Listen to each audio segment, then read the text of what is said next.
Apologize for that, but we do have Chairman Jones is about to present a bill that we need to get his presentation done as quickly as possible. I'd like to start out by asking Chairman Lumsden if he would just offer up a word of prayer real quick, please. If you would, please bow your head, join me. Heavenly Father, we thank you for this day. We thank you for your love and your goodness to us and for watching over us and caring for us. We thank you, Lord, for the opportunity that you have given each of us to be here today. We ask that you bless this time that we spend together discussing things that are of importance to this state. We ask that you would give us your wisdom and your guidance that we might do it in your name and for the benefit of the people of the state of Georgia. For we pray it in Jesus' name for his sake. Amen. Thank you, sir. And just for notation, this is the Governmental Affairs Subcommittee on State and Local Government. We're going to be playing musical chairs in the chair spot here today. Both of our chairman and our vice chairman for this committee are presenting bills and other committees and that sort of thing at the moment. Chairman Jones, if you would like to go ahead and bring to us House Bill 414, sir. Thank you, Mr. Chairman. I'm reading off of House Bill 414, LC 473360. And before I get going, I'd like to also introduce Executive Director David Amati with the Georgia Ethics Commission. He's going to be helping me along the way in terms of subject matter expertise. But members of the committee, Mr. Chairman, thank you for the opportunity to present 414. Essentially what this is not an expansion of the Ethics Commission's authority, but rather equal application of such authority. We have seen over the years that greater amount of out-of-state individuals are participating in our elections, meaning consultants, etc. And it turns out that we did not arm the Ethics Commission with the ability to reach outside of our state with the same authority that they have within our state. So if you don't mind, Mr. Chairman, I'd like to take you through a couple of the changes that have been made to existing code. On line 14, we took out "recognize" in the state of Georgia. I won't speak for Ledge Council, but essentially we felt as if that was too amorphous. And what we did was we did in line 15, we effectively said that these individuals would be defined as non-residents according to Code Section 9-10-90. If anyone would like to know, I have it right here and happy to provide it to you. But if I could summarize it in lay terms, this is basically an individual who is domiciled outside the state of Georgia, but who participates inside the state of Georgia, say in commerce and business, etc. In this case, specifically around our elections. If you look through lines 21 through 33, I'd like to first point to 21 through 26. Subsection 1 effectively says that we are providing to the Ethics Commission the enforcement powers to be able to reach outside of the state and request of that non-resident different reports, different addenda, different information. And again, I brought David Amati here in case there needs to be specific information that his office may be asking for. Section 2, 27 through 33 effectively says if the individual does not want to or does not choose to abide by Mr. Amati and his commission's authority, then it goes to the Superior Court, and based on due process that would be given, they need to be able to provide to, and you'll see here in 30 through 33, that they need to be able to prove the Ethics Commission requests that the request is pertinent or necessary to further the investigation or enforcement action in terms of what the Ethics Commission is seeking. And then finally, if you turn to lines 40 and 41, you will see that this individual being outside of the state of Georgia, then venue would be in Fulton County, Georgia. Before I turn it over to the committee for any type of questions, Mr. Amati, did I miss anything? Oh, Mr. Chairman, at the appropriate time, I would like to offer an amendment. It's one word that was misspelled, and after speaking with Ledge Council at the appropriate time, I'd like to offer an amendment. Okay, and I do understand, Mr. Chairman, that you are under severe time constraints, so we've got one question flashing. If you'll take one question, then we'll proceed from there. Representative Burnell. Thank you, Mr. Chairman. I'm a little confused. What role would that person that doesn't live, can you give me an example of what a person that doesn't live in the state of Georgia would be doing with our elections? Representative Burnell, I'm going to allow Executive Director Amati to answer that if that's okay. That's fine. So what we've seen over the years, and I'm not going to use any names or elections or races in specifically, but we've seen over the years is groups that want to run dark money ads attacking someone might step out of state to hire a vendor to do all of that activity and then mail it in, send it in, flood it into the state in that district. our subpoenas currently don't have authority outside of the state. So if we have evidence that maybe a group was engaged in electioneering, they were unregistered, and they were doing it across state lines, this would give us the ability through a Superior Court judge's order to go out and get that documents from the group in South Carolina or Florida, wherever they may be. Why would we need this? I don't understand what we need this for. I mean, does this going to apply for everybody or just certain groups? So this already applies in Georgia. So if a group engages in electioneering activity, if they are... Can you give me an example of what that activity would look like? So if a group, without registering with the State Ethics Commission, is raising and spending money to advocate for the election or defeat of a particular candidate, they're supposed to register and disclose their donors, where the money's coming in, how they're spending it. If they're doing that without registration, without transparency, we call that dark money.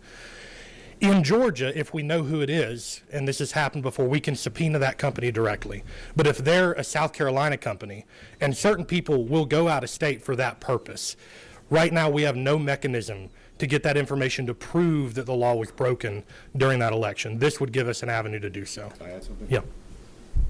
Representative Burnell, this is football country, so I'll use that metaphor. That's fine. I Basically, understand if you're going to football. participate in the football game, you're going to be subject to the exact rules and to the same referees, whether or not your opponent hires someone who lives in Georgia or hires someone who lives in North Carolina. At the end of the day, today, the fact that that person lives in North Carolina, they're not subject, or they're subject to it, but the arm of the law can't extend to them. This would allow, through the Superior Court judge, to be able to go to North Carolina and get the information that's necessary. In other words, we want a fair playing field in the election space. We don't want people from outside the state effectively, I'm trying to think of the correct word, not following our rules and basically the same rules that we expect all the teams to play with. And does that include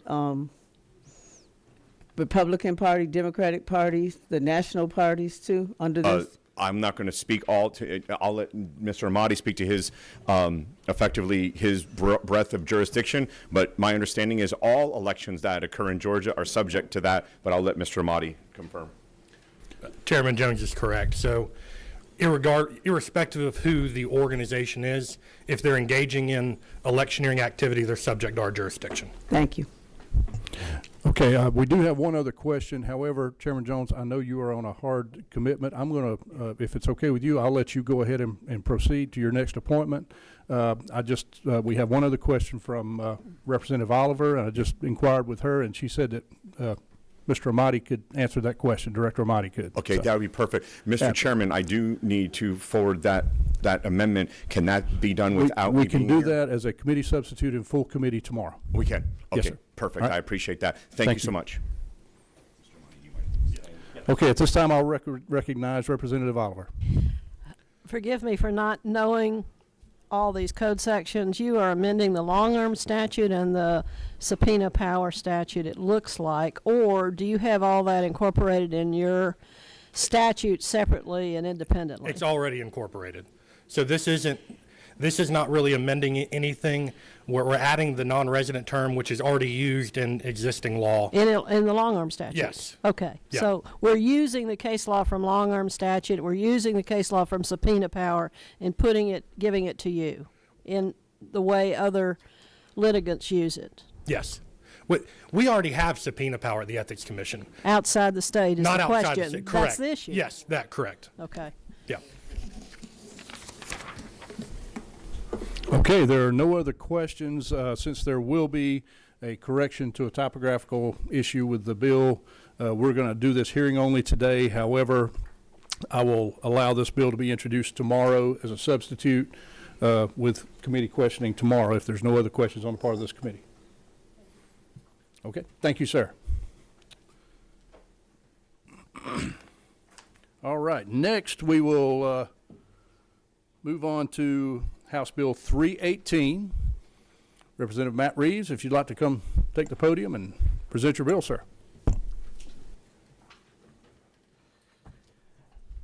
Chairman Anderson and members of the subcommittee, I present to you House Bill 318, which is in large part the zoning bill that you voted for likely voted for maybe twice last year. When it came back over from the Senate had added an annexation provision, which is not in this bill. So we're going back to the House version of this zoning bill last year with a few improvements from a blue ribbon panel of zoning lawyers, including former State Representative Andy Welch, who is here and I believe prepared to testify as well. But this efficient zonings bill is a follow-up to Representative Shay Roberts' zoning bill in 2023. She has been actively engaged in the process of presenting this bill again this year, as is Chairman Rob Leverett, who did the petition for review bill that is somewhat related to zonings. That was also enacted a few years ago. This bill does two things. Number one, it clarifies procedures about how you appeal a zoning decision. That's been the subject of a lot of confusion in the courts over recent years. And number two, it allows an application for certain special use permits that are not zoning decisions as defined by Georgia law to be heard administratively by a zoning official rather than by a quasi-judicial body. So this does not change the zoning procedures law regarding notice and hearings for rezonings and the kind of things that people normally go to zonings for, but what it does is it provides for efficiency on things like food truck permits, changing a commercial building facade, residential structural issues, things that are normally done by zoning professionals who are employees in the zoning office rather than elected officials or planning and zoning officials. A number of the people on the committee, in addition to Mr. Welch, who reviewed this since last session, are Ken Gerard, Kirk Festuel, Brandon Bowen, Woody Galloway, Brian Dodrell, Stephen Jones, Thomas Mitchell, Lauren Clayton, and Jeremy Berry, and many others. We have held about 3 Zoom meetings or committee hearings since last year informally to perfect this bill. And again, it just cleans up zoning procedures. It makes things efficient, and it gives clarity on the quasi-judicial administrative special use permit issues. So with that, I'd like to mention that ACCG, I don't know if they're here, but they did mention that they are supportive of the bill. And we have kept GMA fully abreast of it, and I know City of Atlanta and other they have no opposition to the bill. So I commend. We call it the Efficient Zonings Act or the EZ Act.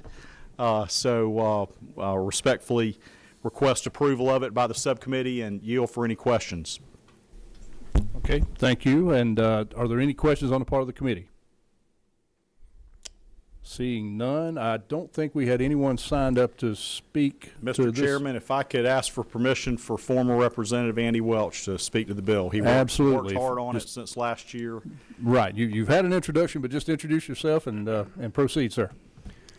Good afternoon. My name is Andy Welch, and I've worked on this bill with Representative Reeves and about 12 other lawyers that practice in the area of zoning law, both for pro-development and then also for governmental entities. And I represent, as a lawyer, I represent the city of Locust Grove, and I represent Butts County. Our firm represents several other counties and cities on the south side of Atlanta, including Hapeville.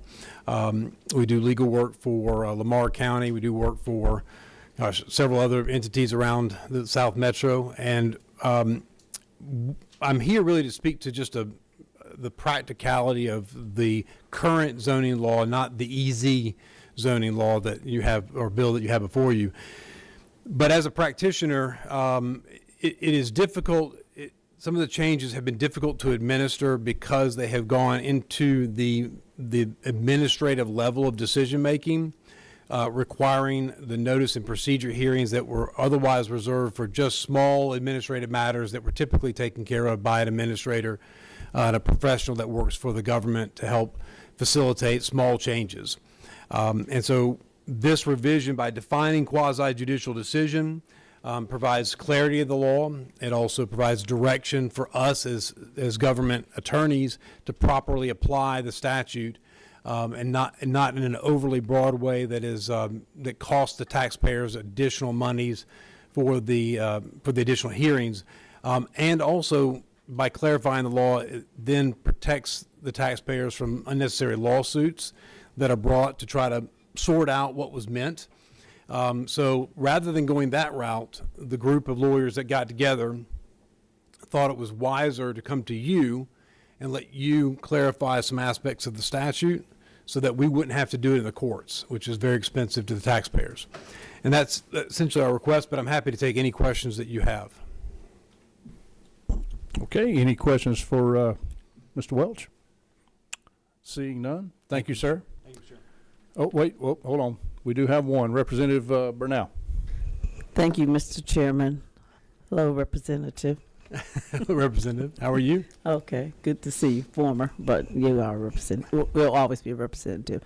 What did the counties and the cities, how did they feel about this legislation? So I think the counties have already expressed their support for that, and we had lawyers that represent counties serve on this ad hoc committee.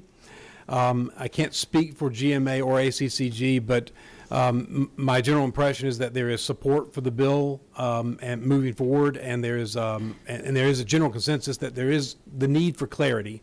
Otherwise, we're just going to be brought in lawsuits. And the insurance, insurance coverage, which is a topic of great concern within the General Assembly presently, would be aided by deterring the amount of litigation that we would otherwise incur if we didn't get this clarity. So either the courts are going to tell us what you thought when you wrote this, or you can tell us as the legislative body and tell us what the bill should say, what the law should say, and give clarity. Thank you. Thank you, Mr. Chairman. Thank you. All right, seeing no other questions, no other testimony, would we entertain the motion on the part of the committee? Motion do pass. We have a motion, second. Motion and a second. Any discussion? Seeing none, all in favor say aye. Aye. Any opposed? Motion carries. This will be in full committee tomorrow. All right, thank you. The last bill on our state and local agenda is House Bill 387. The sponsor of that is Chairman Brad Thomas, who is also supposed to be in this seat I'm sitting in at the moment, but he is tied up in another meeting. I'm trying to find out if he's on his way, so I'm going to, hold on one second. Okay, all right. We are going to postpone that bill at the moment. I'll get with Chairman Thomas, and we will discuss the possibility of bringing it up for testimony in full committee tomorrow, or just postponing till next week. I'll leave that at his discretion. So with that, that's the final bill on the state and local government subcommittee. So we will stand adjourned. Elections subcommittee will begin in, let's give us about 10 minutes to get things together here. Thank you.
If you take these off, it actually is better down there.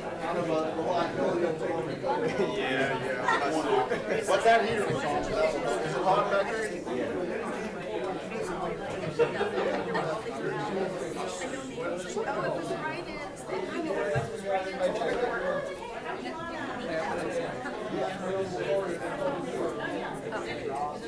I had one guy said he was checking his volume. I don't want to wait any longer. If you want to go ahead, I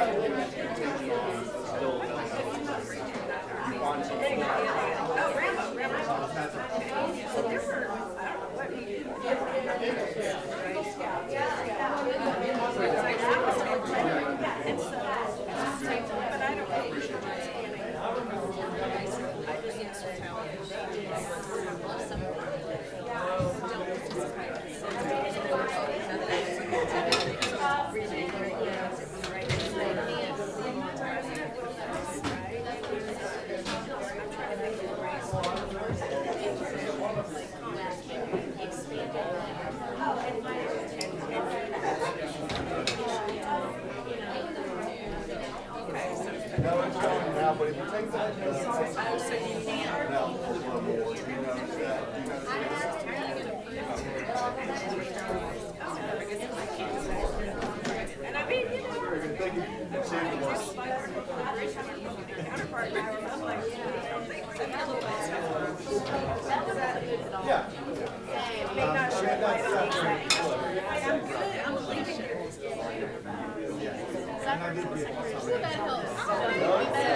don't let anyone touch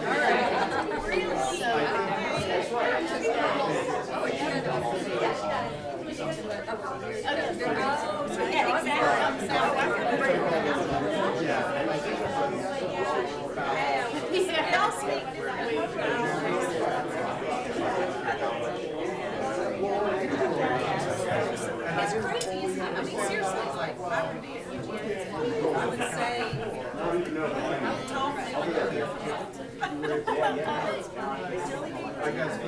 Can you hear it? Let's think it's a little thing off of it. Yeah,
They did. And it has.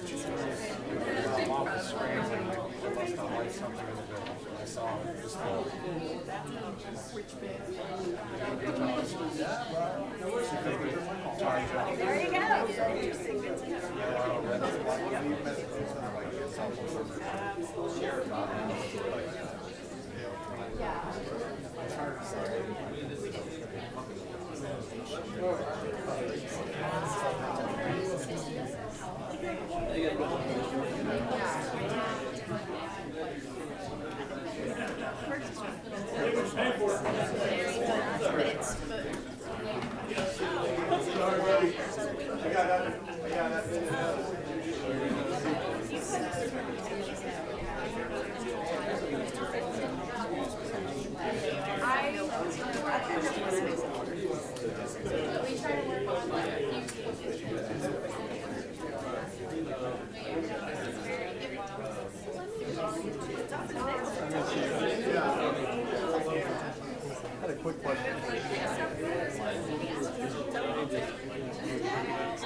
If you see her walk in, yeah. Actually, yeah, I just want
Yeah, that's breaking.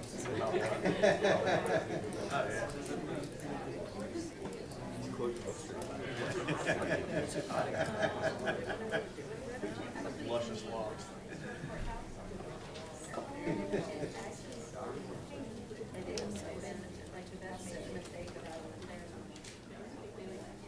How long did it take you to grow that?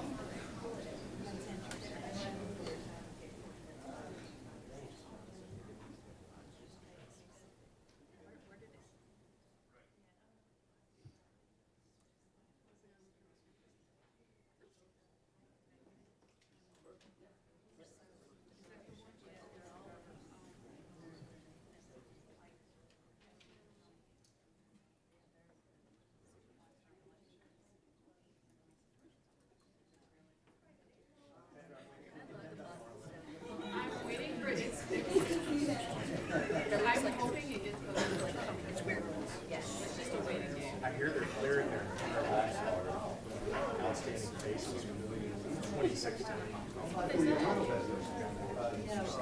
Yes, I know. I think if you just stay on those,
she'll give the phone like whoever. Oh, it doesn't matter. It's just audio. She's like, actually, Anthony usually reviews it when we get the file. So most of the time, in the office, and somebody just called her and she was driving, and so she just hears voice and she's like,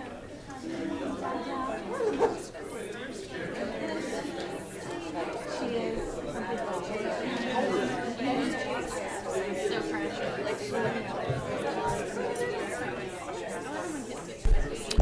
Okay, if I can have everybody's attention, we're going to get this meeting started. This is the Elections Subcommittee of Governmental Affairs. Once again, I'm going to be sitting in as chair. Both our chair and vice chair have other commitments at the moment, so it's just been a one-man show today. Thank you all for coming, and as we get started, I'd like to ask Chairman Gullett if he would open us up in a word of prayer. Bow your heads. Father God, thank you for this day. Thank you for the ability to be here. Bless those in committee, bless those in the audience, and bless those presenting. Let us be judicious in our thoughts and our decisions here. Make them be for the best of the state of Georgia. And bless those who can't be here. In your name we pray. Amen. Amen. Thank you, sir. We're going to start with House Bill 324. I'll ask Representative Ray Martinez to take the podium and proceed as you're ready, sir.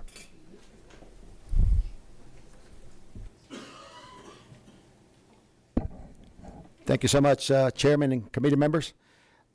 This is House Bill 324, LC 47341-8S. Basically, and I'll just mention there the S. This is a committee substitute that was submitted after your bill was dropped. That's correct, sir. absolutely. All right. Yes, Thank you. Yes. Proceed. Basically, what this is preferential treatment during advance and regular voting for certain hours of people that are blind, deaf, amputee, pregnant, accompanied by children of 5 years and younger, and accompanied by children with special needs regardless of age, and 75 years and older. And happy to say I think this is a good bill. Like we always say,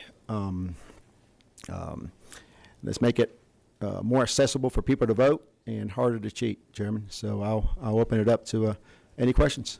Okay, thank you. We have a couple of questions flashing.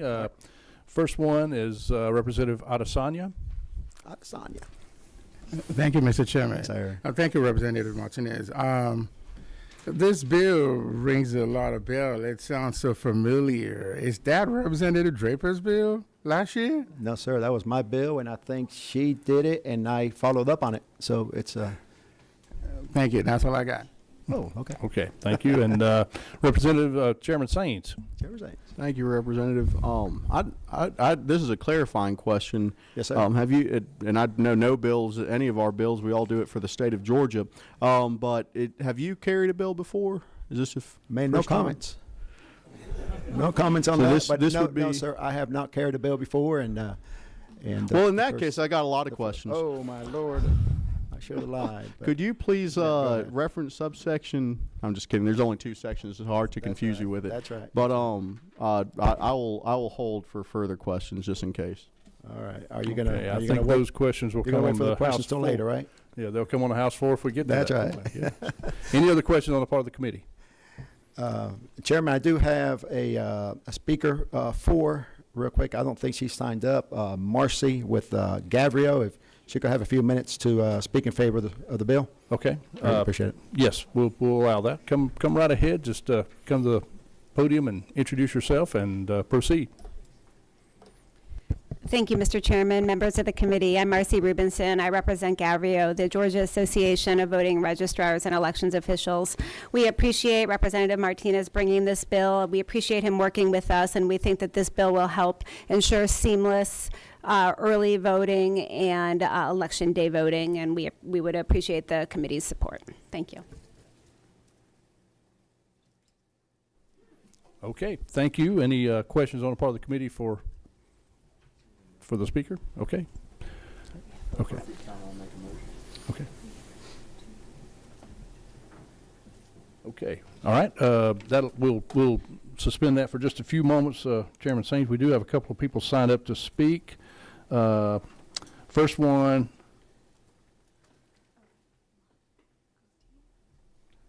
Lana Gotia Paz.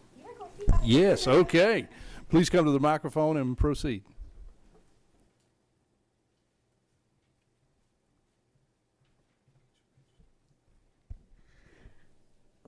Hi, everyone. My name is Lana Goitia Paz. I'm the Senior Georgia Campaign Manager with All Voting is Local. I'm here in support of House Bill 324 because at its core, it's a bill about fairness and making sure everyone has a real shot at voting, no matter their circumstances. We all know voting can take time. Standing in line isn't a big deal for some folks, but for others, it can be a serious challenge.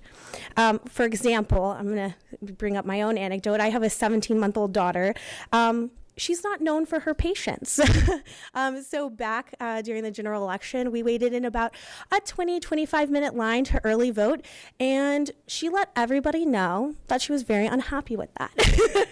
If I like to tell people, I'm like, if democracy were won by the volume in which a toddler can screech, she would have all your seats right now.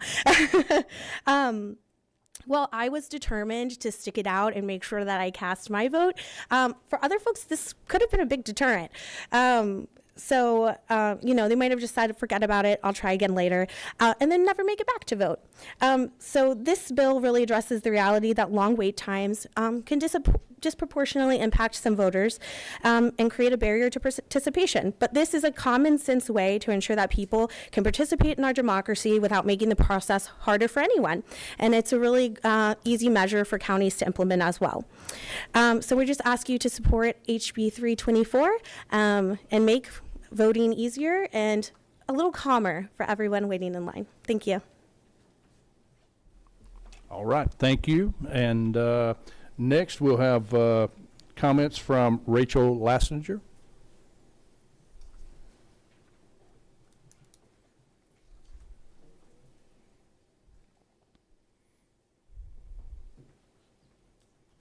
Just introduce yourself and proceed, please. Yes. Thank you. And I'll be really quick because I almost yielded because very similar point of view. But yeah, we are also in support of HB 324 as we were similar legislation previous sessions. But I'm the Associate Director of the Voter Access Project with the ACLU of Georgia, and so we're fully in support of this bill. It's great just for anyone to have increased voter access during advanced voting because we know that that's the preferred method by most Georgians. But it's also for Election Day, which is also great. So. Okay, thank you. That's all we had signed up to speak for this bill. Wait, we have a question. Okay, is that a question for Ms. Lassinger? Well, it's a clarifying question. I'm not sure. Maybe for the author, or okay, we'll see. Recognize Chairman Sainz. Thank you, Mr. Chairman. I had a clarifying question in terms of, and this probably doesn't change it being good policy because I think it moves the needle, I guess, where we want it to. But in terms of, I'm looking at line 32, accompanied by one or more children with special needs, regardless of the age of such child. Do we have a definition of what a child is? I know some parents with special needs have custodial care, long into adulthood. Would that include them, not include them? I think it's beneficial either way, but if our policy intent is to include those individuals within this, I don't know if it needs to be defined differently. It would definitely include them. Sure.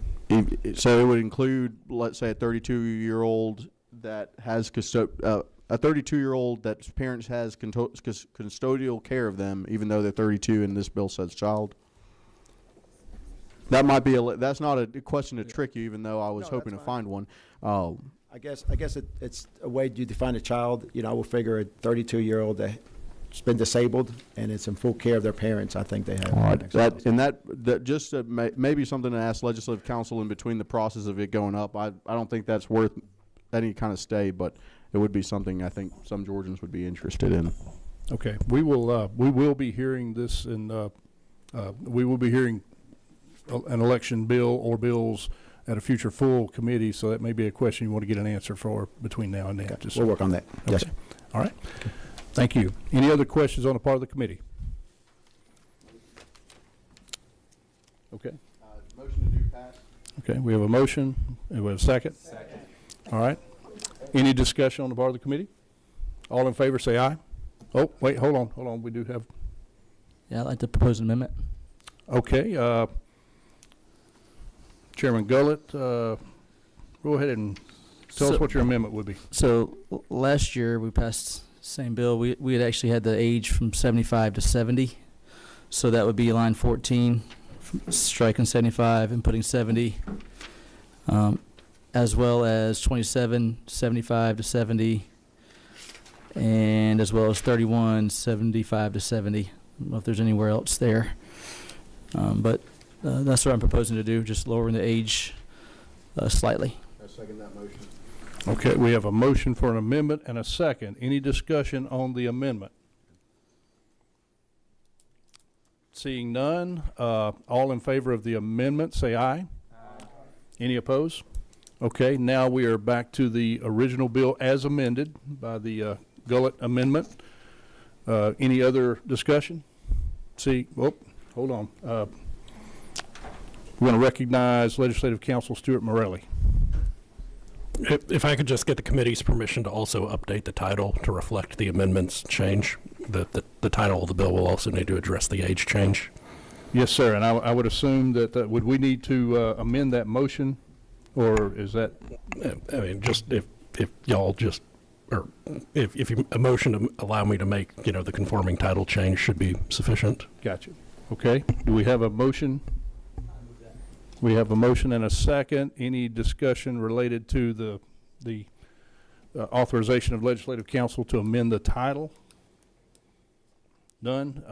All in favor say aye. Aye. Any opposed? Okay, that motion carries. Chairman Gullett? Yeah, just one more question. So the 5-year-old piece, so children 5 years or of age or younger, is there anything that gave you, I guess really my question is for the committee is 5 years old the right age? Does it need to be younger than 5 years old? What's the policy to drive into 5-year-old versus a 3-year-old? The policy is, as a parent myself, also I got some experience on that, but just some feedback from some of my constituents, that 5 years would be a good year to do it. Okay. Okay.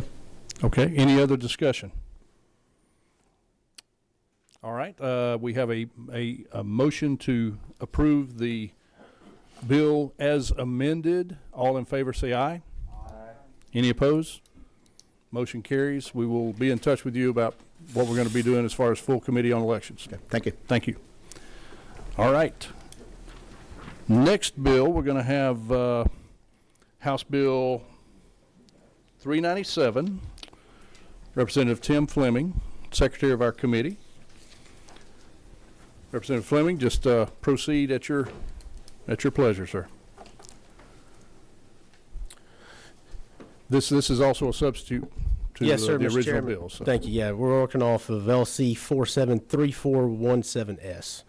What this bill does, it's a bill to help with elections operations at the county level and also some cost-cutting measure for them as well. If you look in Section 1, sorry, Mr. Chairman, the microphone. Section 1 on page 2, right now with elections, federal, state, county, and municipal elections, there's mandated 2 Saturday votings in the elections. What this does, it only pertains to municipal elections. What it does, it is not doing away with Saturday voting, but it gives municipalities the option not to hold Saturday voting if they like. I represent a very rural area of the state have 11 municipalities. Several municipalities, like a lot of municipalities in the state, might not have anybody show up to vote on those Saturdays, and it costs small municipalities a good bit of money to run these elections and also to have Saturday votings. So it's given each local municipality the option. They can have 1 Saturday voting, they can have 2 Saturday votings, or if they don't think they need to have a Saturday voting, they can do that as well. The next change is on page 4. We are increasing from the time a special election is called to the election date. We are increasing that from 29 days to 60 days. The thinking there with elections directors, giving them more time operationally to get that election set up and to do everything they need to do to hold that election. And then we are doing away on odd numbered election years. There's a special election in the code that's very rarely used for the 3rd Tuesday in September. Most counties, when you're looking at a big general election in November, they're starting at least 75 days out to get ready for that November election. So counties are already in the process of getting prepared for the November election date.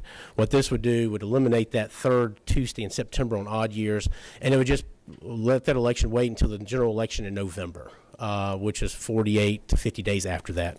And a lot of elections directors have asked for that. And then on all that would go into Section 2 that I just mentioned on the changes for the special election date, and the changes from the call of the election to the election date would go into effect July 1st, 2026. The thinking there is to give time for associations to educate counties of the changes and get prepared for when they have special elections. So therefore wouldn't go into effect July 1. Okay, thank you. We have a question, Representative Adesanya. Thank you, Mr. Chairman. Thank you for presenting the bill.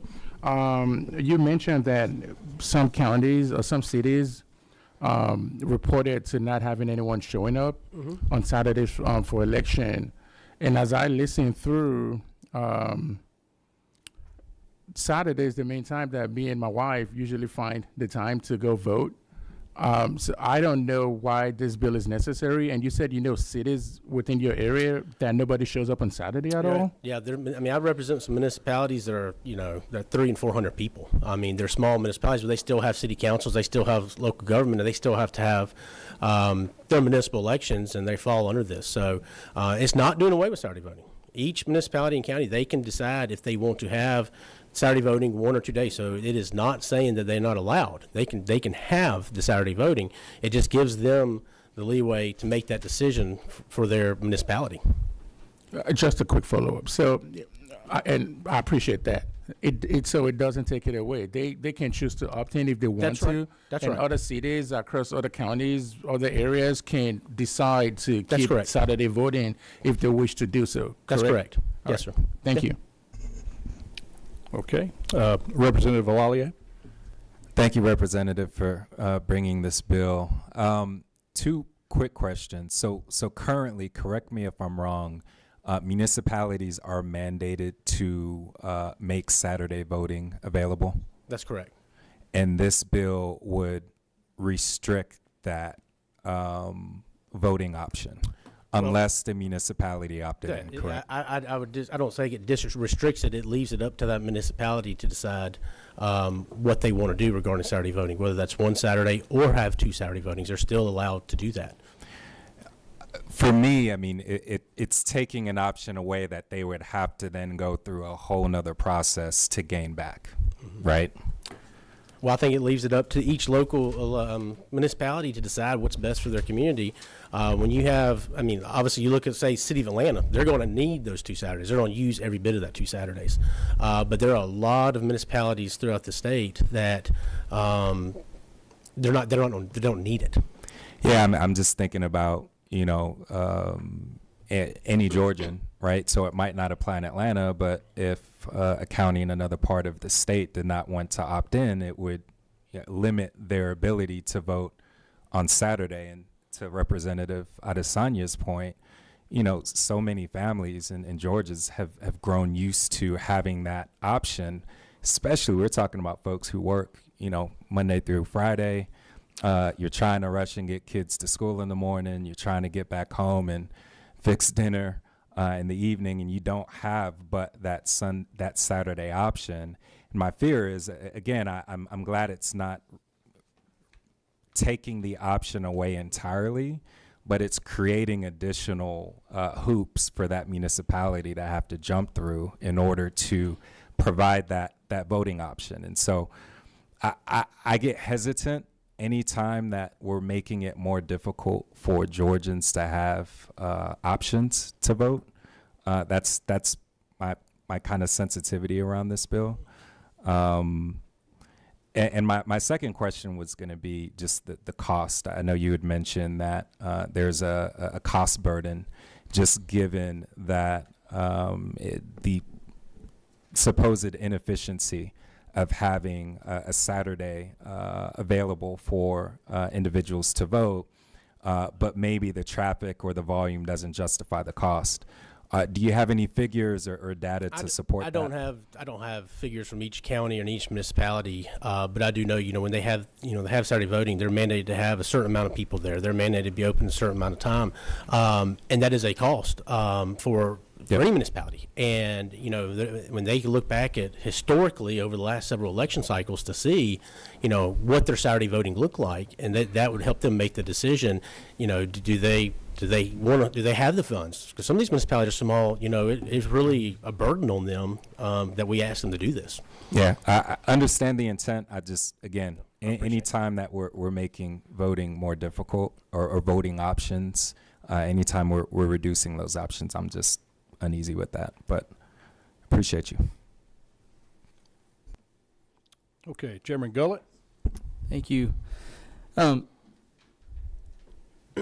I've worked on the bills try to alleviate the financial burden on cities for elections and for runoff elections, but Saturday voting is so elections in general for cities. In some cities, is over 30% of their budget on election years that they have. It's a significant cost. The rules that we have around how many voting machines they have to have, how many poll workers they have to have, poll managers, there's a significant cost to elections. So I appreciate the option for them to opt in to having Saturday voting. I think a number of cities will do that, but I also think that the cities who, when you have 1 and 2 people coming to vote, that it's hard to get people motivated to come work when you have 1 or 2 people come through the doors all day. And so that I can really appreciate. I think additionally, as far as saying we're restricting people voting, isn't it true that we have no excuse absentee here in Georgia? That's correct. And how many weeks early voting do we have in Georgia in advance voting? Several 3 weeks. Yeah. There's a lot of time to vote. If you don't think that you can vote, there's plenty of time to go and request an absentee ballot, go return the absentee ballot. So I appreciate the bill, and I just wanted to put that out there. I think this is, and ultimately the citizens of those cities. It's only for cities too. I know I heard the word county a number of times, but it's only for municipalities. The cost that they'll save, is going to be appreciated by them, and they can actually do things, worthwhile in their cities. Additionally, and not that voting's not worthwhile, it totally is. It's probably the most important thing that the city does. But additionally, I think that my election supervisor has requested this, and her number one intention of everything is to get as many people to vote as possible. That's always her number one goal, and she's asked me to look at this just because, again, it really is just a wasted Saturday for some municipalities.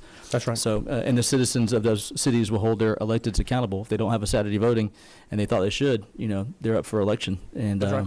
And they'll be held accountable. Thank you for the bill. Thank you. Okay, Representative Maltan.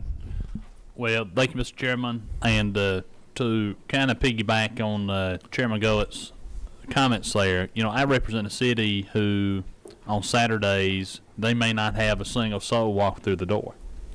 And yet they have to deal with the expense of putting these elections on, having somebody there and take you through the process. And to a great expense, and a waste of a Saturday, during college football season. And so, go Dogs. If y'all don't know, I'm a Georgia fan. So, thank you for bringing the bill. I think it's needed. It's a great option to give. And I know my folks back in Pawnee County are waiting with bated breath to see this baby fly through. I know they are. Thank you. Thank you. Y'all got a great election supervisor out there. Representative Adesanya. Yes, thank you, Mr. Chairman. Well, thank you for everyone weighing in. I just wanted to offer a caveat. So the bill says that, so if the city doesn't have any superintendent, who makes the decision? Say that again, I'm sorry. All right, so somewhere in the bill says that municipal election superintendent makes the decision about whether or not to offer Saturday voting. And not every cities have a superintendent who can make that call. No, but they have an elections clerk. They have somebody who makes those decisions. And a lot of these small counties contract with their county. A lot of these small municipalities contract with their county to run their elections, because a lot of these small municipalities, they don't have the equipment, they don't have the people, so they'll contract with the county to run that election. But it's ultimately up to that city. Thank you. Okay, Representative Bazemore. Thank you, Mr. Chairman. Thank you for bringing the bill. Just a quick question. So if a municipality decides to opt out, say this election season, will they be able to opt back in later? That's correct. Or is it permanent? Each cycle they make that decision. Okay. Thank you. Okay, and Chairman Saines. Add this thought for the author and for the committee. If we continue to have cities who can't necessarily afford all the provisions of having elections, and we're worried in other legislation that they can't afford funding their government without certain ticketing practices, maybe we need to continue the conversation about who should continue having their city charters or not. But I don't know if the author has any thoughts on that, but I figured I'd ask a general question. I appreciate that. Appreciate the question. That's a discussion for another day. Absolutely. Okay. We seem to have exhausted the questions on the part of the committee. Representative, we'll move on to public comment Thank you, Mr. now. Chairman. Thank you, committee. Okay. First on the list for public comment on this bill is Lana. I did it good a while ago. I don't know if I can do it again.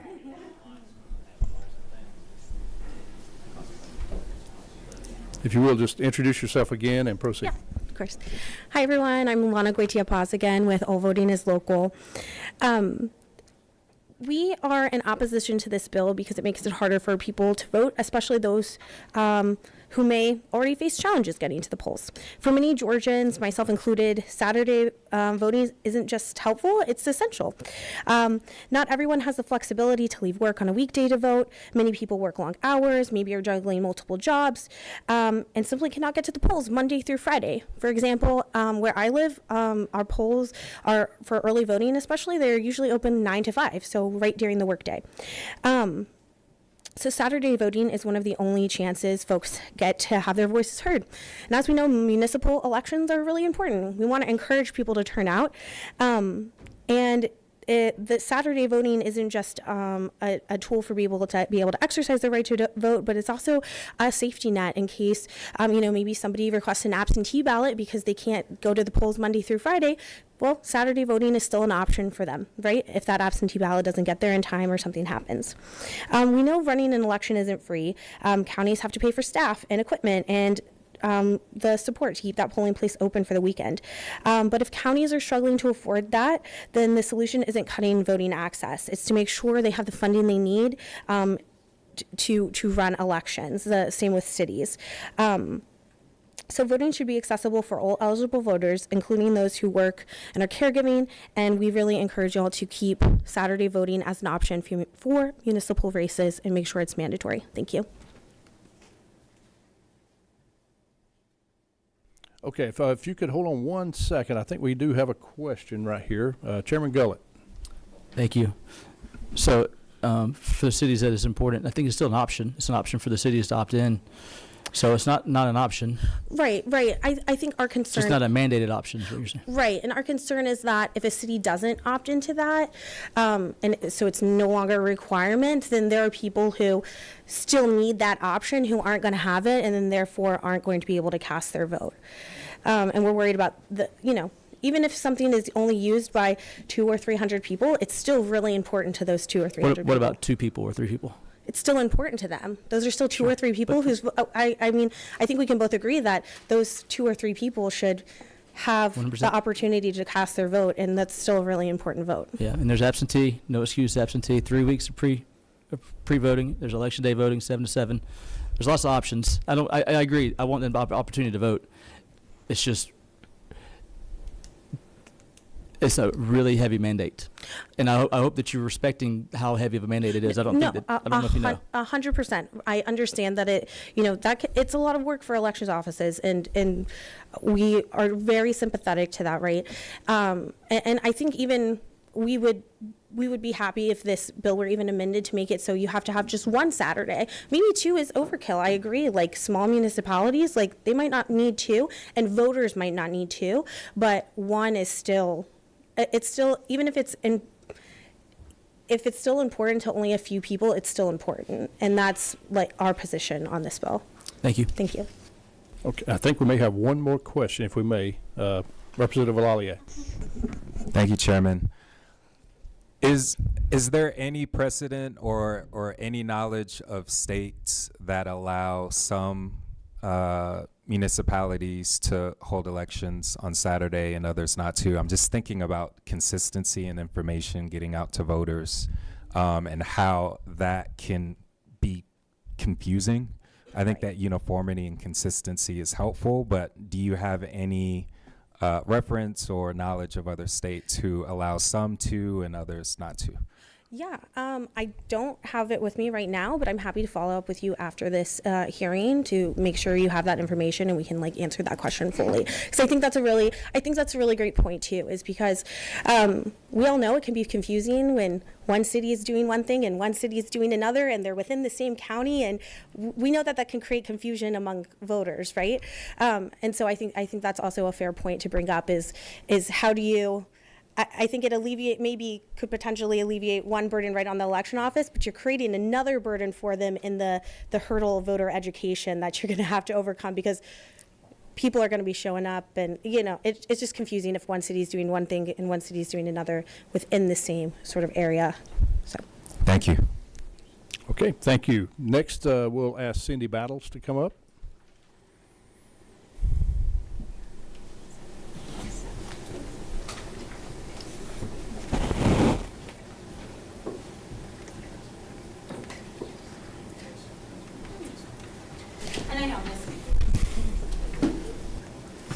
Really, not a single person was like, never mind. Okay, so hello everybody. It is good to see you today.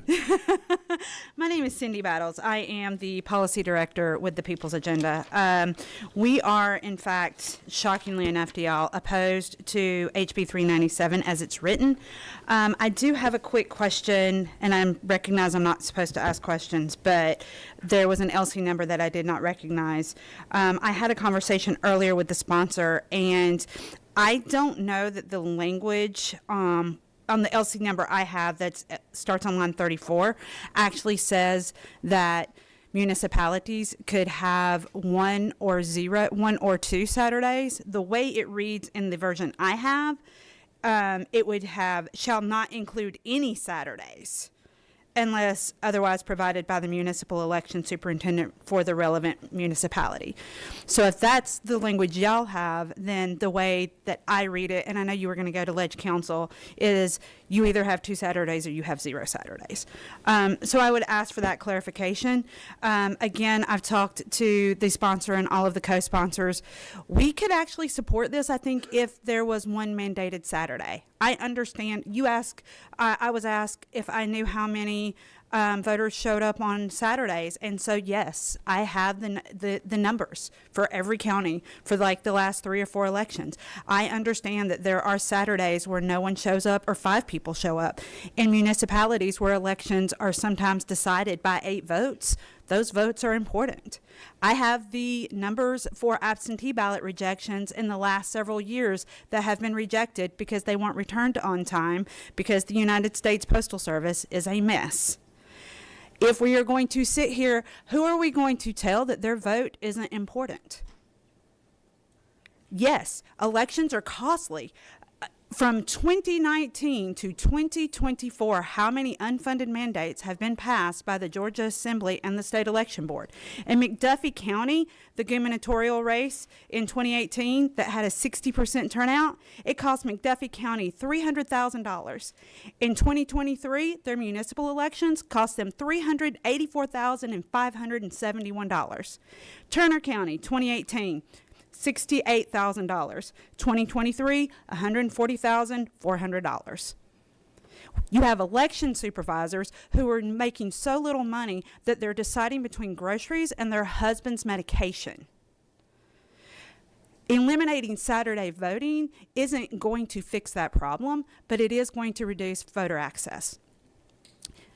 I applaud trying to fix that problem. I just think that we're going about it the wrong way. I also think you're looking at some issues with voter confusion. In 2018, I can't remember the number now, but there was a bill where the Atlanta hours confused other voters because Atlanta had different voting hours than other people. And Senator Matt Brass was even quoted in the AJC as saying different hours cause voter confusion. So if one municipality has Saturday voting and another one doesn't, isn't that the same principle? Aren't we still saying that that's going to cause voter confusion? There's just a lot of issues with starting to reduce voter access because not enough voters are showing up, or we need to save money when there are way better ways to save money or fund elections in Georgia. Those 5 people, I was a single mom with 2 kids working 2 jobs. If Saturday is the only day I can go to vote, are you telling me that my vote's not important? Or are you telling me that I need to vote absentee and good luck if my absentee ballot gets there in time? I get a say-so in who runs my city and who runs my kid's school the same way every person does. So right now, I think those are our major issues. I would ask that the language be clarified, and I would ask that it be amended so that there is one mandated Saturday as opposed to being able to eliminate all Saturdays. And again, I have all of that information if you need it, including county by county election costs from 2018 to 2024. All right, Ms. Battles, we do have one question if we're Thank going. you. Chairman Sains. Thank you, Mr. Chairman. And I want to ask this question with the caveat. I think good people can think differently on good legislation. Frankly, I'm not sure where I am on this, but would you agree that currently nothing in the bill, we keep talking about allowing cities with low turnout to have this option, but there's nothing in the bill that restricts this option being available to only cities that have low turnout on Saturday voting. Is that correct? That is correct. But my problem is you are giving cities the option, and sometimes they're going to feel like they have to take it because of cost-cutting measures. Yeah, and that's what I was alluding to, that the way this bill currently is drafted, and maybe there's no other way to draft it, is that my worry is, and I would assume you agree, this becomes a budgetary decision already on a restricted budget on a city or county, not a voting participation decision. Right. Thank you. Also, I'm sorry, one more. You have to opt in, so I would change it to where you opted out of that second Saturday. Just because someone alluded to this earlier. I talk to election supervisors all the time. They got so much work to do. If it's easier for them to just be able to say, hey, we're not going to have that second Saturday, than have to go through a process to say, well, we are. So those are the changes I would make. And again, I've talked to every person on this bill. If we could get those changes, we could be in support, because we do spend a good deal of time talking to election supervisors. I understand what they're going through. When they thought they were going to have to buy extra memory cards this right before this election, they were deciding between memory cards and an ambulance. I'm not here saying that it's not a problem. I'm saying this isn't the solution to it. That's all I have. All right. Thank you. Thank you. Next, we have Rachel Lassinger again. And if I will just ask. Oh, okay. We got one more after this one. Ask if we can kind of make our points and get going. We do have a hard stop at 5 o'clock, and we have one more bill to hear after this. So Yeah, I'll proceed. be quick. My colleagues already made some great points, so I'll be quick. So yeah, again, Rachel Lastinger, ACLU of Georgia.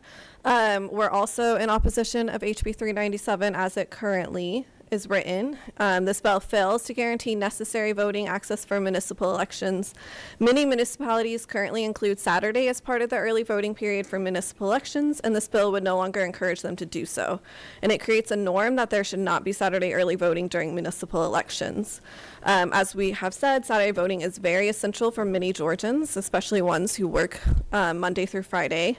And I know these data points are not for municipal elections, but I just wanted to show how Saturday early voting is being used. In 2024, during the March presidential preference, which had lower turnout rates. More than 10,000 voters still voted on the first Saturday offered, and almost 14,000 on the second Saturday. Numbers were similar for the May primaries, and if you take just Clark County, out of the 3,400 voters that voted early in the March presidential preference, almost 350 of them voted on one of those Saturdays. So just to show, like I said, that's not municipal, but it still shows that Saturday is really utilized by voters. I also want to point out that in some counties, the city and county governments are elections are often in buildings, like they're run separately, but they'll happen in the same building, but in different rooms. And so this happens in counties like Clayton and Gwinnett. And what could happen is that it's possible that folks might have their county elections happening on a Saturday in one room in the same building, but then their city ones aren't that day. So they can vote in the county, but they won't be able to vote in the city on a Saturday. And that just, again, would cause a lot of confusion for the voters if they can vote in their county on a Saturday, but not their city, and that's happening in the same building, just different rooms. So just want to kind of emphasize the way that we kind of see this being confusing for voters. And we understand that running elections costs money. You know, Cindy made a lot of really great points about that, but the answer is to not to take away voting opportunities. Instead of limiting access, we should be making voting accessible for all voters. Thank you. Thank you. Next speaker, last speaker on this particular bill is Lauren Waits.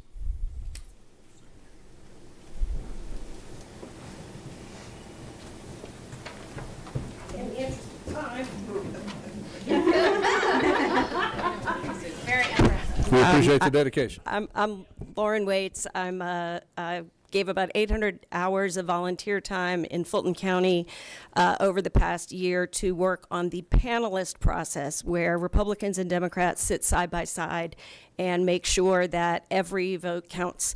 I do want to speak against the bill. Many excellent points have already been made. One observation I have is that when we talk about money, we really need to be talking about our values instead. There was a bill that this body passed requiring watermarks. Those new watermarks cost Fulton County $300,000 in discarded paper, which I would dearly love to provide to the children in rural counties in Georgia. This needs to be a conversation about voting and voting rights. Thank you. Thank you. All right, that's everyone we had signed up to speak on this bill. Do we have a motion on the part of the committee? Have a motion? Do we have a second? Have a second. Any discussion on the part of the committee?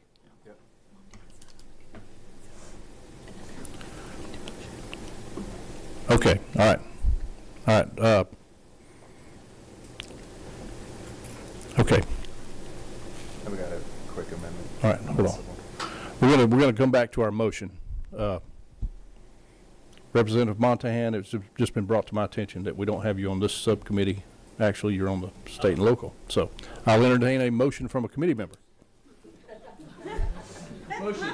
We have a motion. Do we have a second? Do we have a second for the motion on the bill?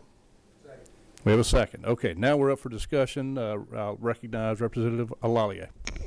Thank you, Chairman. I'd like to make a motion to bring forth an amendment to swap out opt-in with opt-out, just to lessen the burden on cities. We're talking about hundreds of cities who would have to jump through the additional hoops of having to opt in.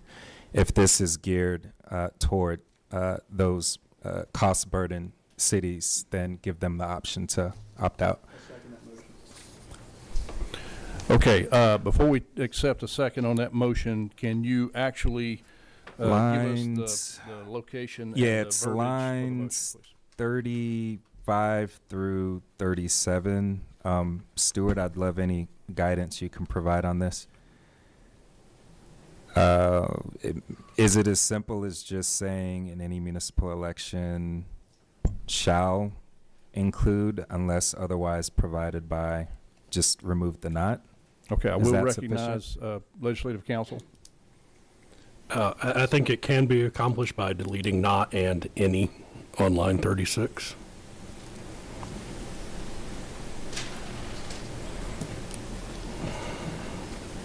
So in any municipal election shall include Saturdays unless otherwise provided. Correct. Okay, so is that your motion? Yes.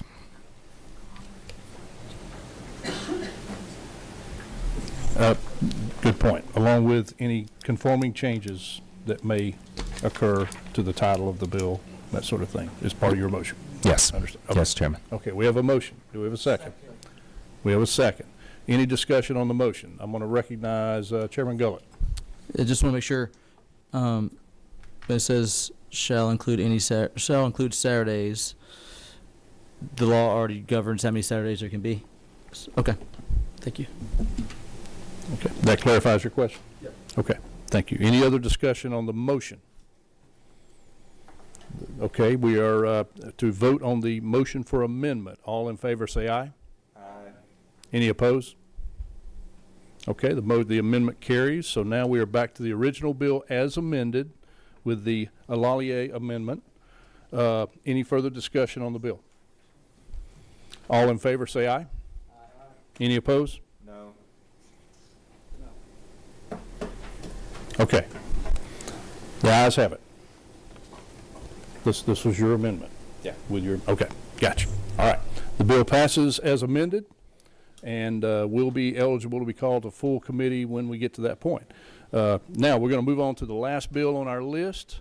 Again, we're going to try to consolidate this as much as possible. If we see the need to carry some public testimony over to the next week's subcommittee meeting, we will. But I'd like to ask Representative Montahan come to the stand for House Bill 215, and let's see if we can get it done.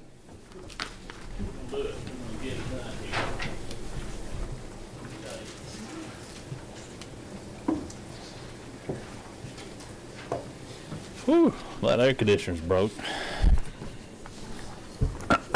Okay, proceed, sir. All right, thank you, Mr. Chairman, members of the committee. Today I have House Bill 215. I want to be moving at a pretty quick speed here, for sake of time. House Bill 215 aims to restrict the participation of Georgia election officials in a multi-state voter list maintenance organization and non-governmental entities that share voter registration data. And this bill is intended to regulate how voter list maintenance is conducted in this state.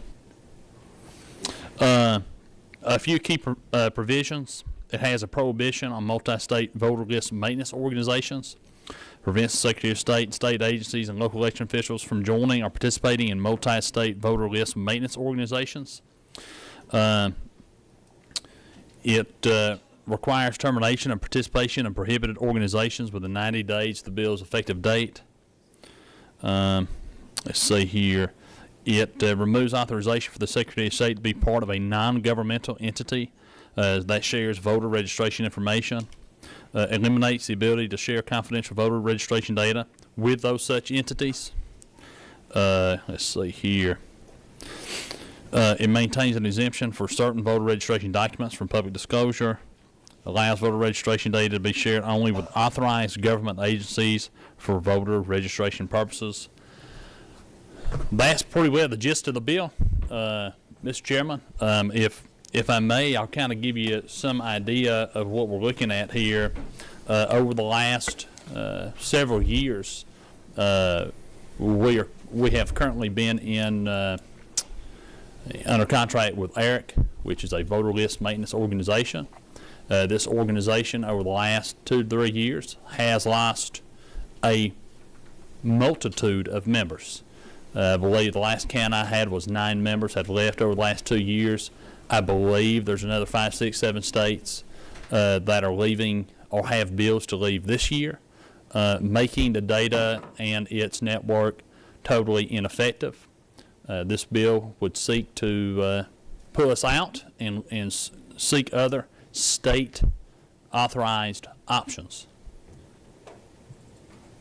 Okay, thank you, sir. And before we get into questions, I will make a point of note to the committee that there is on your desk an amendment that will be presented when we get to that point that can be looked over while we're having this discussion. And we have a question, Representative Lallier. Thank you, Mr. Chairman. Representative, thank you for bringing the bill forward. I'm just curious, if we pull out of ERIC, what would take its place? Yeah, I think we look at state-based solutions, right? Some of this has to do with voter data and confidentiality. Obviously, sending that information to a third party is not always foolproof or safe from a cybersecurity standpoint. And so we want to make sure that whatever we do, we're kind of housing that private, confidential data on the state side. And there are state solutions. After looking through this, there is an amendment on your desk today that we'll be looking at. So I'd encourage the members to take a look at that. But yeah, there are several options.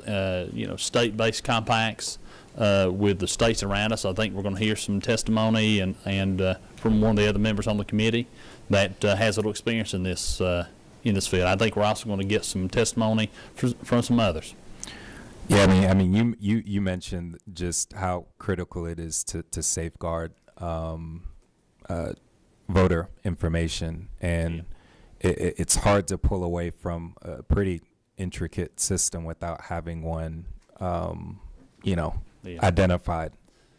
And to your point, Representative, I agree with you. Sometimes it's not that. We have an overwhelming want to do it. Sometimes we got to do it. And when an organization has 9, 10, 11, 12, 13 plus now, the list is going. The states around us are pulling out. It makes a pretty ineffective system. And so when you're that ineffective, you really are left with no choice, in my opinion. It's time to move on and find other solutions. That's good for Georgians. That's good for cybersecurity and good for confidential information. Thank you. Thank you. Okay. I see no other questions on the part of the committee, so thank you, Representative. We'll proceed to public comments.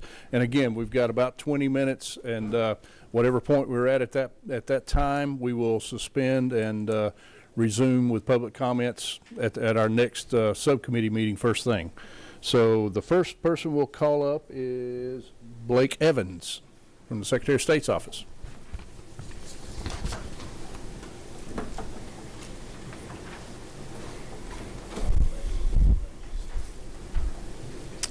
And you may proceed when you're ready. Thank you, sir. I'm also, I've got Zach LaRoche from our office. We put together a little sheet with some data on it. I will say right before I get started, on the earlier bill, House Bill 397, I think that's good. I think I know a lot of county election directors that would appreciate having and also municipal superintendents that would appreciate having the option on Saturdays as well. I will start by saying, as far as list maintenance goes, voter list maintenance is very important to our office, and our philosophy has always been that we do everything. We're members in ERIC. House Bill 316 in 2019 allowed us to join ERIC, which we did in 2020, and we started conducting list maintenance through ERIC in 2021. In that odd year.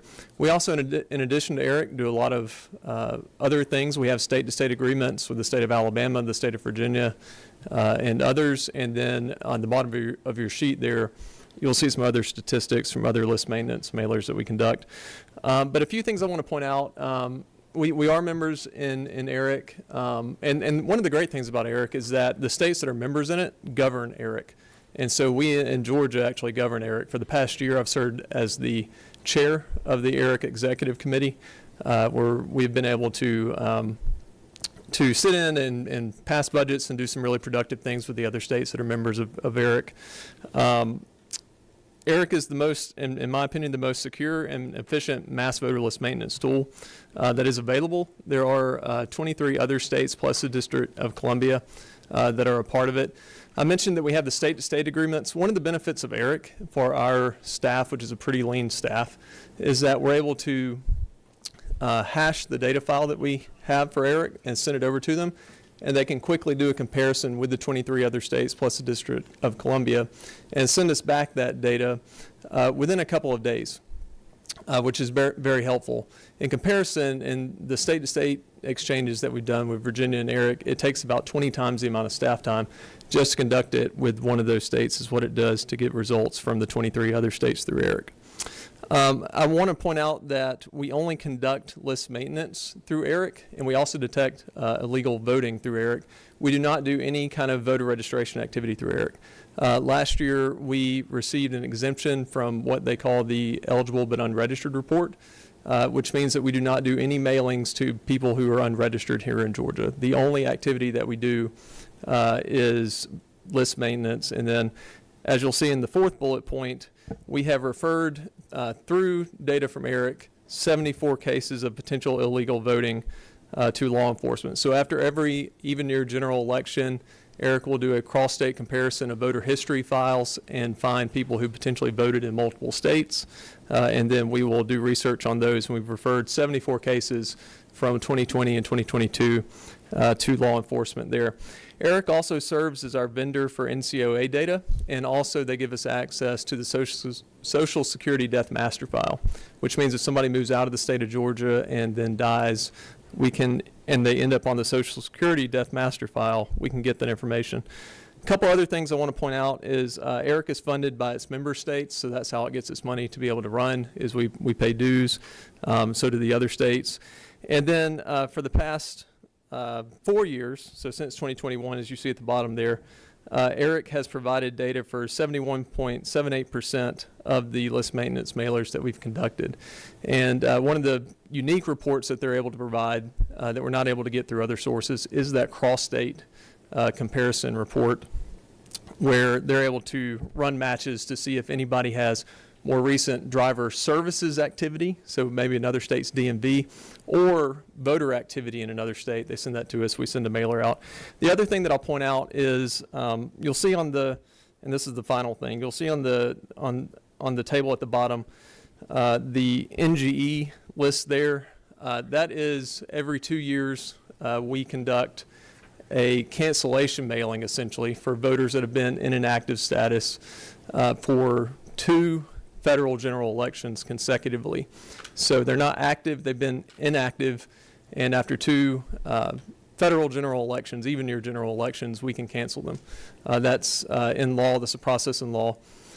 This year we will have our largest cancellation in the history of the state. And essentially it's going to be outdated records, people that we know aren't moved here, but by law we haven't been able to cancel them yet. And it's going to be about double what we saw the past several years. And a lot of that's due to our membership in ERIC and the ability to be able to send out these mailings. If somebody's moved out of state and their record is now outdated, we're able to move them to inactive status and ultimately include them in this cancellation mailing. And so with that, happy to take any questions if you have any for me. Okay, thank you. We do have a question, Chairman Saines. Thank you, and thank you for your work. Just a point of clarification. During your tenure as the chair of the executive board, were there states that dropped out during that time frame? No states that have dropped out in the past 12 months. Okay. And in terms of, I know it says, and I think it's more important than just semantics, I know it says Georgia governs ERIC on the sheet, but for clarification point, Georgia has 1 vote out of 23, so Georgia does not have managing control over ERIC's final decision making, correct? Correct. It is the member states that govern ERIC. Which Georgia has a minority vote in, based on a singular vote, correct? 1 vote, yes, Thank sir. you. Okay, thank you. Any other questions on the part of the committee? I actually have one. Do you, what is the expense for Georgia to participate in ERIC now per year? So the current dues for this past year was $97,969. Okay, thank you. Any other questions on the part of the committee? All right, seeing none, thank you. Thank you all. Oh, wait, I'm sorry, we have one. Okay. Representative Bazemore. Thank you, Mr. Chair. Thank you for the presentation. Real quick, so if we go to another agency or organization, will the Secretary of State and its members or employees have the same status in those? So one of the things that I'll refer back to is we do our best to do everything that we can to keep our voter list as accurate as possible. And so, we'll look to do state-to-state agreements and that kind of thing, but there won't be, there's not an organization that gives us the quality of data that ERIC does out there currently that we could join. Thank you. Okay, thank you. No other questions. Thank you. Thank you. Next, we'll call on Marissa Pyle.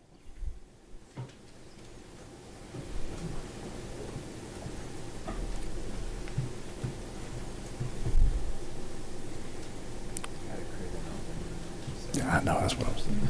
If you would just introduce yourself and proceed, please. Thank you. One of these days, I'm just going to go under instead of going around. Hey, everybody. Hey, committee members. My name is Marissa Pyle. I am the Senior Democracy Defense Manager with All Voting is Local Action. You heard from my colleague Lana earlier. I am here asking you to oppose HB 215 for both its direct and unintended consequences, not just in elections in Georgia, but also states nationwide. So, as folks have said, HB 215 targets Georgia's participation in ERIC.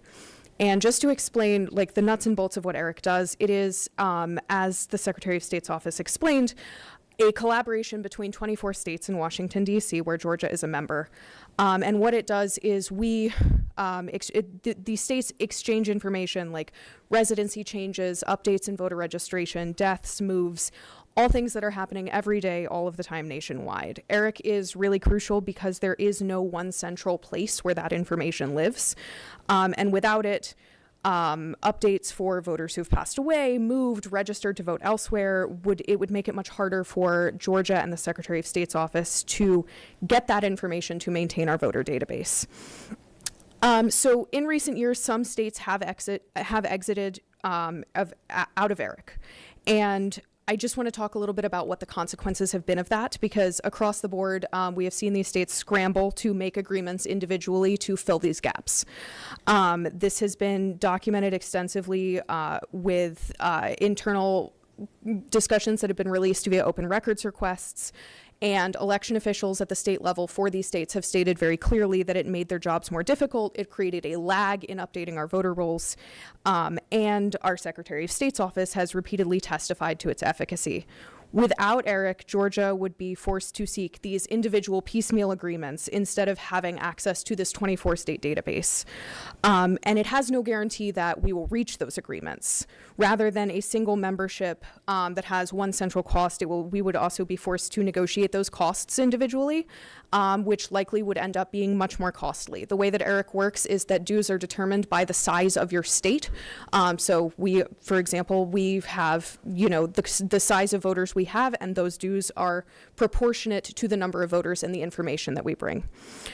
In Virginia, for example, when they withdrew from ERIC, their dues were around $40,000. They made an agreement with a company to review a part of the data, the NCOA database that ERIC provided, and that alone cost $28,000. So you're already seeing just a piece of that data approach the full cost.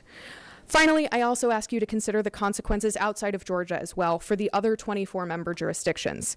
If Georgia leaves that database, we would remove ERIC's access to Georgia's information, to Georgia's voter information and updates. And that means that those states will also lose access to the status of our voters as they move, as they update their registrations, and as their status changes. The consequences of this bill would resonate far beyond our borders and would also have impacts far more than just the direct impact on Georgia's election officials and our voters. I'm happy to answer any questions, but thank you all for having me. Okay, thank you. See no questions. Thank you. All right, next is Rachel Lassiter. Having trouble saying things today.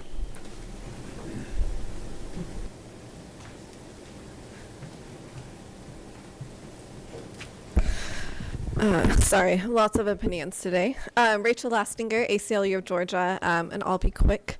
But we're also here to oppose HB 215. HB 215, as you've heard, limits the Secretary of State's ability to coordinate with other states in maintaining accurate voter rolls.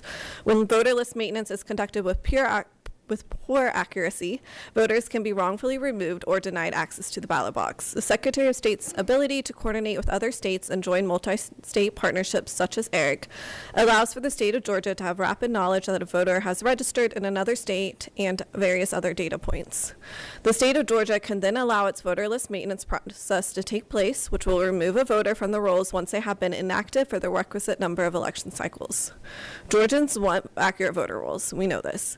To achieve this, the state needs to be able to join these important multi-state partnerships. Otherwise, the state may not get the most up-to-date information from other states, leaving our list maintenance behind our contemporaries. Additionally, this bill directly prohibits the Secretary of State from joining any multi-state entity that encourages voter registration, and I find it disappointing that the legislator would make any effort that would reduce voter registration efforts. As we know, every eligible citizen deserves the right to vote. Thank you. Thank you. Okay, call on Don Hackney.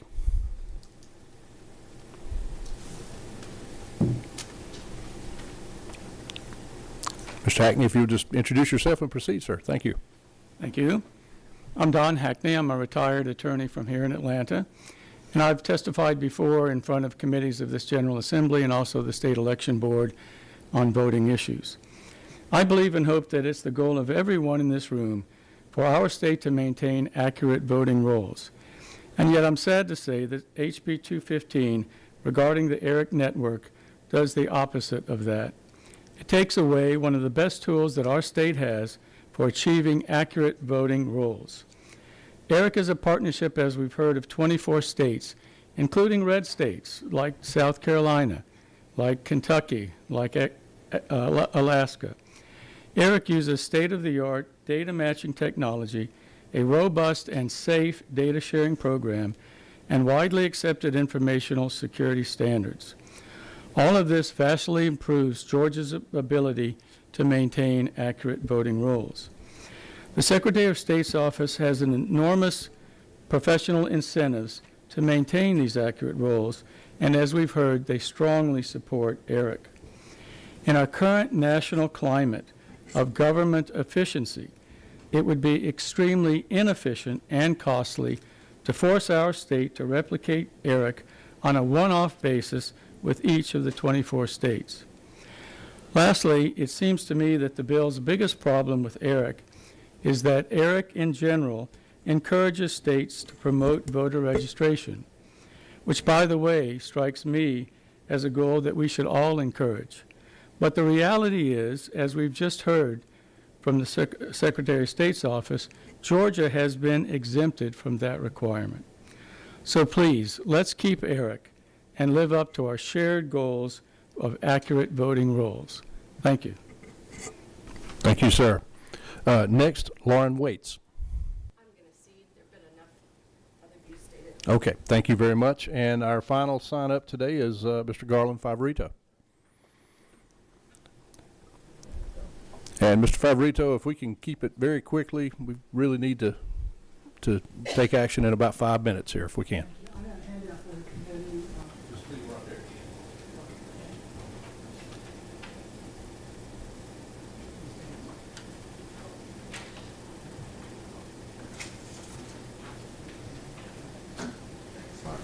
Okay, proceed at your leisure, sir.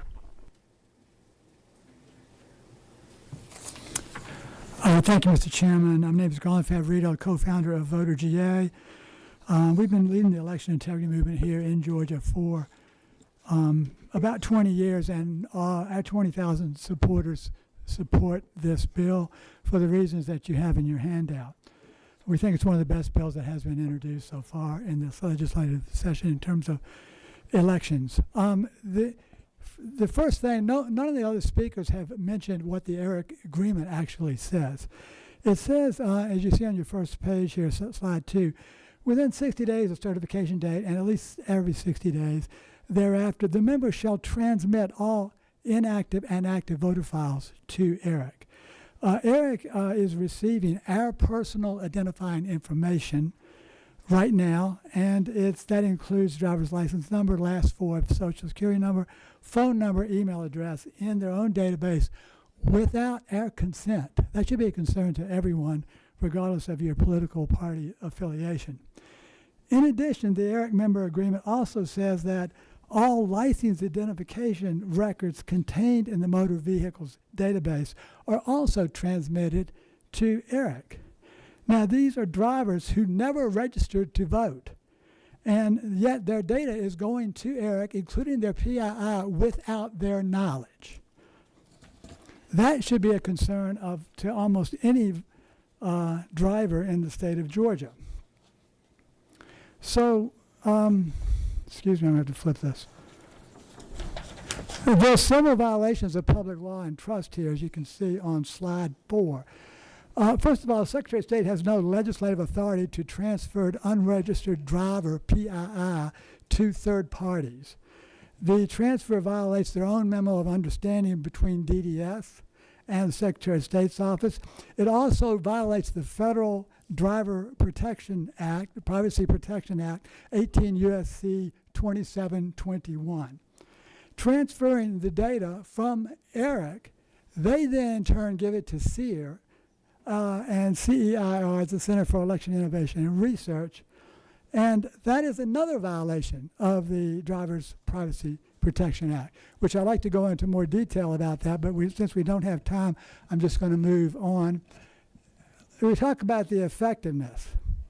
If ERIC was effective, why do we have so many dozens of counties that have more active registered voters than 100% of the eligible voting population?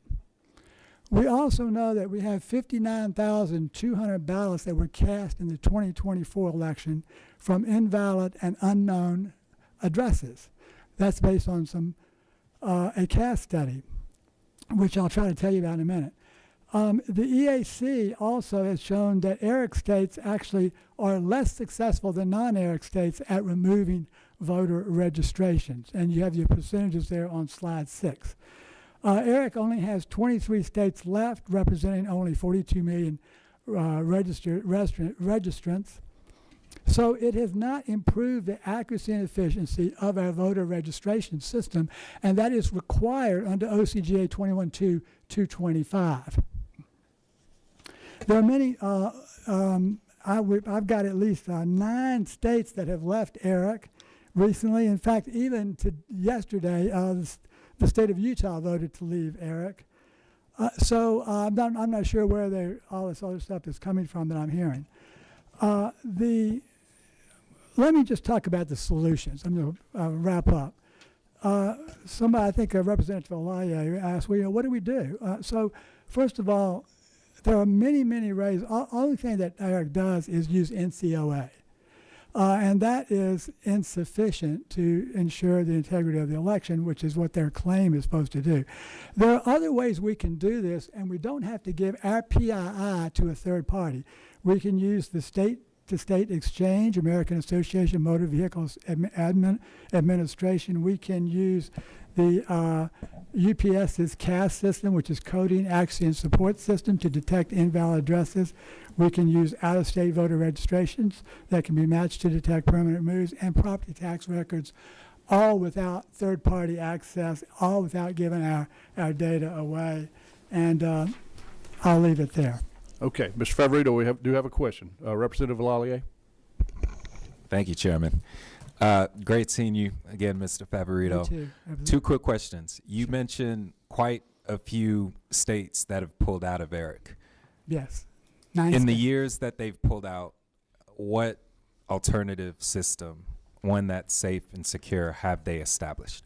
A lot of them are using Eagle AI now. Eagle AI is in 50% more states than ERIC, and they don't use PII, and they have twice as many. Those states represent 82 million registrants versus 42 for ERIC. So that is just one option. Some other states are just doing it themselves. They don't even rely on a third party.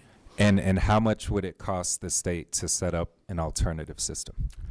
I don't think it would cost much of anything to set up an alternative system. It's just a matter of designating people to do the work. I think that I know that some of the counties here in Georgia are using Eagle AI at no charge. So that's just offered. It's available also to citizens, and they can double check and make accurate challenges as well. I think they've been hitting about 97% accuracy, and that's at no cost to the counties. Thank you, sir. Thank you. All right, thank you, and we'll have Representative Fleming. Mr. Chairman, I have a question for the author, then a motion when the time is appropriate. All right.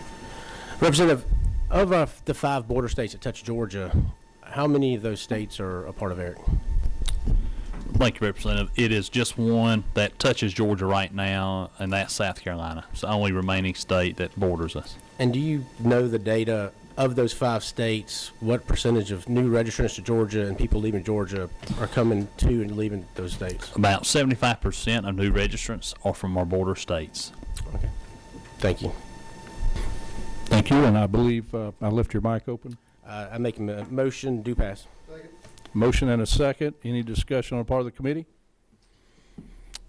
We have, I have recognized Representative Fleming again.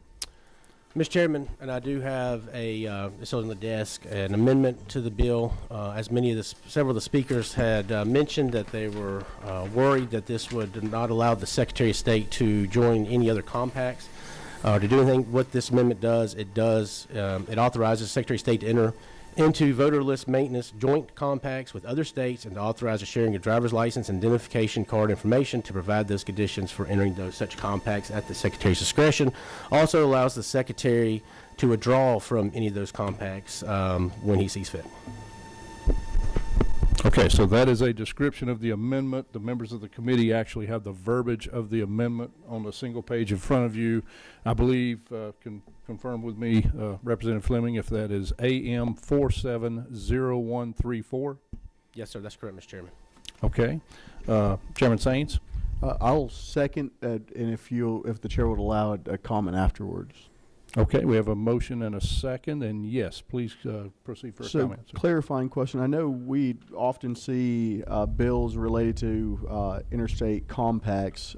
This, from my just reading it as a layperson, I don't see the requirement for it to come as a bill. Would it be the sole discretion of the Secretary what compact it would be, or would it be a recommendation to the legislature that we would then approve the particular, and The way it's currently written, and Stuart can correct me on this, but it gives the Secretary the authority to decide which other states they join the compact with. Thank you. Okay, any other comments on the amendment? Seeing none, all in favor of the amendment AM 470134, say aye. Any opposed? Okay, the amendment passes. Now we are back to the original bill as amended with the Fleming amendment. No further comments. All in favor say aye. Any opposed? No.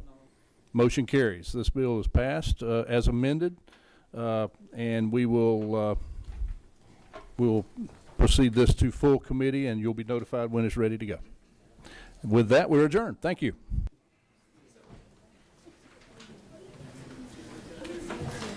It's going to be the same people complaining about how that's